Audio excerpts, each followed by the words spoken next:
Well, thank you for joining.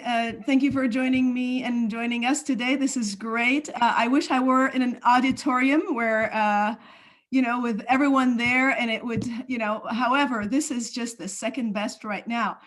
When my presentation is on when more is, not enough. I want you to wrap your head around $1 trillion. 20 billionaires have a net worth of over $1 trillion, 50 over 2 trillion, 100 over 3 trillion, 2,000, all of the world's billionaire, that's 8 trillion. Now let's wrap our head around that. There are only 10 nations that have a nominal GDP of more than 2 trillion. There's only 2 nations that have GDP of more than 8 trillion. Okay, now let's wrap our head around a trillion even more. $1 trillion stacked is 68,000 miles. That's 1/3 the way to the moon. $3 trillion can eradicate world hunger now. 1.77 trillion is what we spend on food for a year. Okay, now let's go and ask the 2,100 world billionaires. Please, here, use only 3 trillion to eradicate hunger. You can still keep 5 trillion, which would amount to 37.5% tax. They'll still keep 2 billion each. Okay, now maybe they don't want to do that. Let's go to the US and China, 2 countries only. Ask their 1,000 billionaires, hey, please, 3 trillion for world hunger. They'll still have 1 trillion and they each will still be a billionaire. Okay, let's make sure. Perfect. Going on. So, if Jeff Bezos gave each 876,000 employees a $105,000 bonus, he would still be left with exactly the same amount of money he had at the start of the pandemic. Imagine that. He ended up buying the Washington Post, by the way.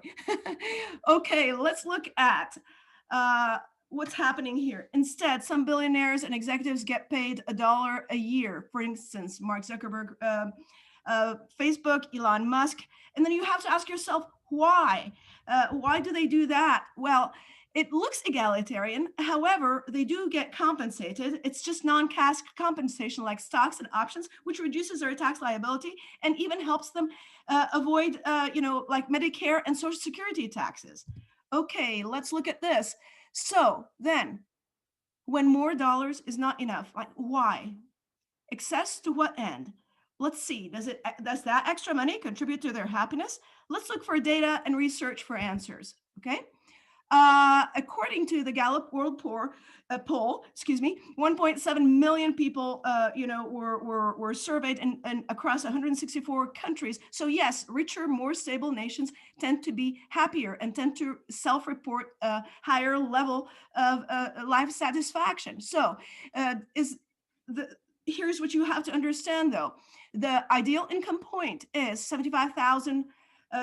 That's needed for emotional well-being. 95,000 for life evaluation. So when people earned more than $125,000, their happiness level decreased.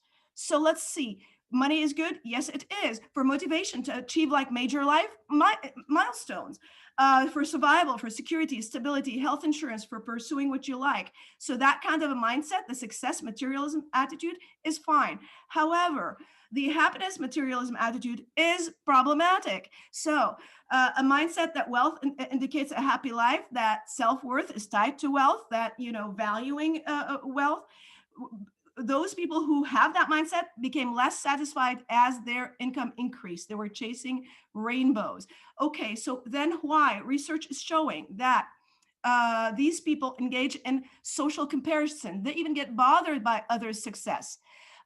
They experience more stress and anxiety because they have less time to enjoy life, less time to enjoy their friends. And so let's see. When can money buy happiness? Well, the irony is when you give it away. When you spend it with others, like friends, partner, when you spend it to buy extra time, when you spend it on experiences, like taking a hike, okay? So again, that's data and research shows, extensive research shows that we're social people. We like being around people. So kindness, kindness, and more kindness, doing things, working towards a goal, cultivating and and expressing gratitude, the number of close friends, that's the key to happiness. Also, let's look at zero in and zoom in at kindness. Well, it has a positive effect on the brain. It makes us feel good. It helps us live longer. It is contagious and it makes us, guess what? Happier. Wow. Okay. So at the end, there is no limit on kindness. There is a limit on the happiness that money can give you, but there is no limit on the happiness that you can give with that money. Thank you very much, everyone. The end.